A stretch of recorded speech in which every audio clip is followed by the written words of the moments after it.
saudara-saudari jemaat yang diberkati Tuhan, selamat pagi, salam. Sahabat jadi cinta, begitulah tema ibadah kita hari ini. Tema yang anak muda sekali. Bapak Ibu, menurut ahli penciptaan Vikaris C. itu, alias saya sendiri, menurut saya sendiri, persahabatan antara satu laki-laki dan satu perempuan itu banyak kali berujung pada hubungan asmara. Bahwa persahabatan antara laki-laki dan perempuan, apalagi kalau sangat dekat, itu biasanya berujung pada hubungan yang romantis. Kalau saya tidak mau jujur, Bapak Ibu antara kita yang hadir saat ini, kalau ada yang mau mengaku, ada yang akhirnya menjadi pasangan suami istri, akhirnya menikah, itu dulunya dengan sahabat sendiri. Kalau saya minta angkatan, ya pasti tidak ada yang mau, tapi saya yakin pasti ada. Bisa jadi dulu kita mungkin hanya sahabat pergi nonton TV bareng-bareng. Apalagi zaman dulu itu pergi nonton TV kayak macam sesuatu sekali, rame-rame, bisa jadi juga ajak ketemuan. Atau mungkin kita hanya sahabat pergi selikan di pantai, ujung-ujung menikah. Yang kita pilih sepertinya adalah belakang. Jadi kurang lebih Bapak Ibu, inilah gambaran tentang sahabat jadi cinta. Tetapi tema sahabat jadi cinta ini akan kita pakai, akan kita gunakan untuk menyenter dan lihat, kemudian mengirim kita untuk menemukan arti yang terkandung dalam kerangka dalam konteks Yohanes pasal 15 ayatnya yang ke-9 sampai dengan ayatnya yang ke-17. Saya mengajak kita untuk sejenak kita berfokus pada perikop sebelumnya pada pasal 15 ini. Di sana Yesus baru saja menjelaskan tentang bagaimana kedekatan hubungan dan relasinya dengan Bapa di surga. Yesus baru saja mengungkapkan dan memperlihatkan kepada dunia bahwa Aku adalah pokok anggur yang benar dan Bapa-Ku adalah pengusahanya. Yang mau ditunjukkan Yesus ialah bahwa Dia dan Bapa itu punya keterikatan hubungan yang sangat dalam, yang sangat besar dan sangat melekat.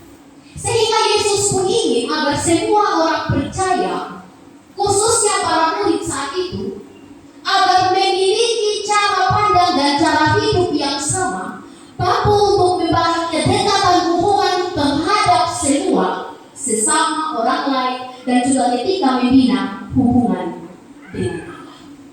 Sehingga sebenarnya kalau kita mau pilih teks ini, Yesus mau mempertegas tujuan atau alasan kenapa Dia memanggil para murid saat itu. Yesus mau mempertegas kenapa Dia memilih para murid saat itu. Tujuannya pasti bukan hanya sekedar, ayo para murid ikut saya, kita pergi pasiar ke Galilea, kita pergi pasiar ke Samaria. Bukan hanya sebatas itu tujuan Yesus memanggil mereka, melainkan Dia memilih dan memanggil para murid untuk menjadikan mereka sahabat. Dia memanggil para murid bukan karena kekurangan tenaga, nanti kalau tidak ada pengikut, tidak ada yang saya suruh, bukan. Tapi Yesus memanggil mereka untuk menjadikan mereka sahabat yang Ia kasihi, yang Ia cintai, dan memperlakukan mereka apa adanya, layaknya seorang sahabat sejati. Sehingga semakin jelas bahwa keputusan para murid memilih untuk mengikuti Yesus bukan hanya sekedar supaya menjadi popularitas saat itu, bukan. Tapi memang tujuan mereka harus dipertegas bahwa ketika menjadi sahabat Yesus, mereka pun harus tinggal di dalam Yesus. Dari teks ini juga Yesus sepertinya membuka kunci, membuka kartu kepada para murid, bahkan semua orang percaya termasuk kita saat ini. Bagaimana caranya untuk bersahabat dengan Yesus? Kalau kita lihat pada ayatnya yang ke-14, di sana Yesus katakan, kamu adalah sahabatku jikalau kamu menuruti perintah. Yang dikategorikan sahabat Yesus adalah mereka yang mau tinggal dan melakukan perintah. Perintah untuk apa itu? Bapak Ibu, Yesus tidak pernah menuntut hal yang besar kepada para murid. Yesus tidak pernah menuntut para murid untuk melakukan hal-hal yang wow, yang megah, lalu kemudian Bang Yesus bilang, oh iya, kamu adalah sahabat. Tidak. Yesus hanya meminta hal sederhana. Dia meminta kepada para murid untuk hidup saling mengasihi. Sesederhana itu yang dia minta. Secara tidak langsung Yesus mau katakan bahwa ayo siapa saja bisa datang kepada saya. Siapa saja bisa bersahabat dengan saya. Siapa saja bisa mendekat saya. Tapi yang dikategorikan sahabat Yesus adalah mereka yang juga mau bersahabat dengan orang lain. Yang dikatakan sahabat Yesus adalah mereka yang juga dengan mau merendahkan diri, merendahkan hati untuk menerima dan merebut kehadiran orang lain. Itu artinya Bapak Ibu, mungkin kita pernah dilukai, kita mungkin pernah disakiti, batin kita berkali-kali digores oleh karena perlakuan, tutur kata, cemooh, penghakiman sesama kita. Tapi ketika kita punya kesadaran bahwa kita mau tinggal di dalam Tuhan, kita mau bersahabat dengan Yesus, maka kita akan mengambil keputusan, saya mau melepaskan. Kita ditolak berkali-kali, kita diserang dari berbagai mata penjuru oleh karena berbagai hal yang terjadi di hadapan kita. Dan ketika kita punya kesadaran kita adalah sahabat Yesus, kita mau menyudahi semua akar kepahitan itu. Bapak Ibu saudara-saudari yang terkasih dalam Tuhan Yesus Kristus, dari firman Tuhan hari ini kita diiring untuk memegang satu prinsip. Prinsip apa itu? Prinsip bahwa kita semua dipanggil bukan untuk menjadi tuan dan nyonya atas hidup orang lain. Kita dipanggil bukan untuk menjadi penakluk bagi hidup sesama kita. Kita semua dipanggil untuk menjadi sahabat, saudara bagi siapa saja yang ada di sekeliling kita. Yesus berkata bahwa tidak ada kasih yang lebih besar daripada kasih seorang sahabat. Ini yang harus menjadi tujuan kita. Ini yang harus menjadi arah kita bersama. Tapi konsekuensinya memang tidak gampang.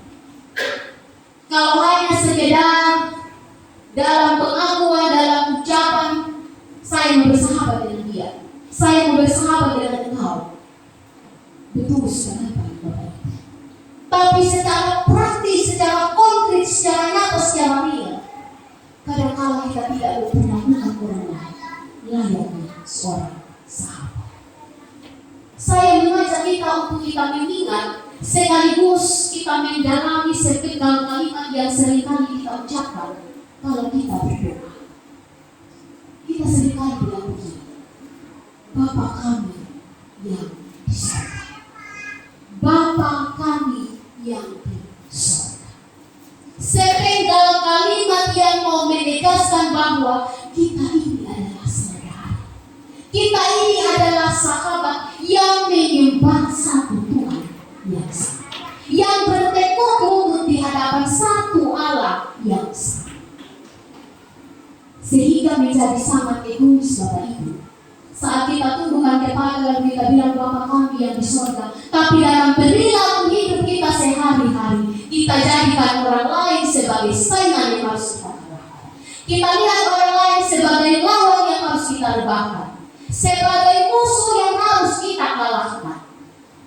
Akan menjadi sangat egois kita mengucapkan kalimat Bapa kami yang di surga, tapi kita hidup hanya untuk memikirkan diri kita sendiri.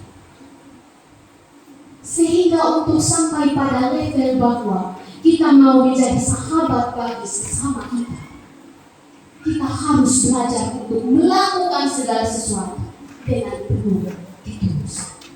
Bukan yang datang mendekat karena akal bulus, bukan yang datang mendekat karena ada maunya. Itu bukan sahabat sejati.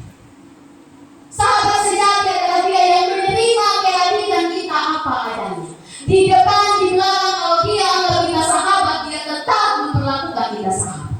Bukan di depan dia bilang, oh saya mau bersahabat dengan kau, saya mau mengasihi kau, tapi di belakang hancur-hancuran dia buat kita. Sahabat sejati bukan juga dia yang berjalan di depan atau di belakang kita, bukan. Tapi dia yang berjalan di samping kita, merengkuh tangan kita, menopang dan menguatkan kita dalam suka dan juga dalam duka. Sahabat yang baik bukan dia yang berdiri kemudian menjadi hakim atas hidup orang lain, menentukan salah dan benarnya, baik dan buruknya, perilaku dan cara hidup sesama. Tapi sahabat yang baik adalah ia yang memberanikan diri untuk melihat kekurangan dalam diri dan kehidupan sesama, lalu dia berbesar hati untuk mengisinya dengan kelebihan yang dia miliki. Hal semacam ini yang Yesus tegaskan kepada kita. Hal semacam ini yang Yesus ingin untuk kita terapkan dan kita lakukan dalam kehidupan kita setiap hari. Mungkin di sekeliling kita silakan saja ada orang-orang yang kemudian menyakiti saudaranya sendiri, menusuk dan menikam orang-orang terdekat, menyakiti sahabatnya sendiri. Tapi kalau kita sadar bahwa kita adalah orang percaya, kita memberanikan diri untuk hidup bagi Kristus dan memperlakukan sesama sebagai sahabat. Untuk itu Bapak Ibu saudara-saudari yang terkasih dalam Tuhan Yesus Kristus, dan firman Tuhan yang kita dengarkan saat ini, marilah kita sejenak berefleksi.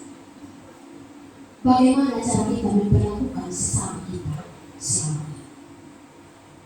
Apakah kita menempatkan diri kita sebagai orang yang paling di atas, yang harus disanjung-sanjung, yang harus diutamakan?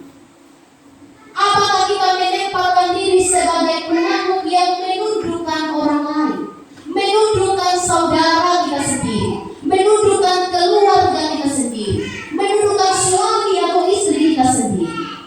Ataukah kita mau belajar menjadi sahabat bagi sesama, sama-sama rata, sama tinggi, sama-sama saudara di dalam Tuhan? Seorang sahabat bertujuan bukan untuk merendahkan orang lain. Seorang sahabat bertujuan bukan untuk membungkukkan orang lain. Seorang sahabat bertujuan bukan untuk memanipulasi apalagi memprovokasi orang lain. Tapi seorang sahabat, dia yang datang untuk mencoba merengkuh, mencoba mendukung dalam segala sesuatu, mencoba menenangkan dalam berbagai kemelut dan desapa hidup, dan mengajak kita untuk bangkit secara bersama-sama. Yesus berdiri sebagai sahabat yang sejati bagi kita. Dan kalau mau hitung-hitungan Bapak Ibu, kita tidak pernah layak menerima kasih Yesus. Apalagi kita tidak pernah layak untuk dijadikan sahabat dengan Yesus. Karena apa? Sikap hidup kita yang mulia, sikap hidup kita yang mulia. Tapi dia tetap mau berengkuh kita dan menjadikan kita sahabat. Itu pula yang harus kita terapkan. Kita disakiti, kita dihina, kita dicemooh dan diperlakukan secara tidak adil. Ingatlah bahwa dia tetap sahabat kita. Dia tetap saudara. Dia tetap orang yang harus kita kasihi dalam segala keadaan. Sekiranya sahabat jadi cinta, ini juga yang akan membekali kita menghadapi pesta demokrasi beberapa bulan. Bisa jadi keretakan hubungan akan terjadi. Kalau apa? Kalau kita melihat orang lain sebagai lawan yang harus ditutup.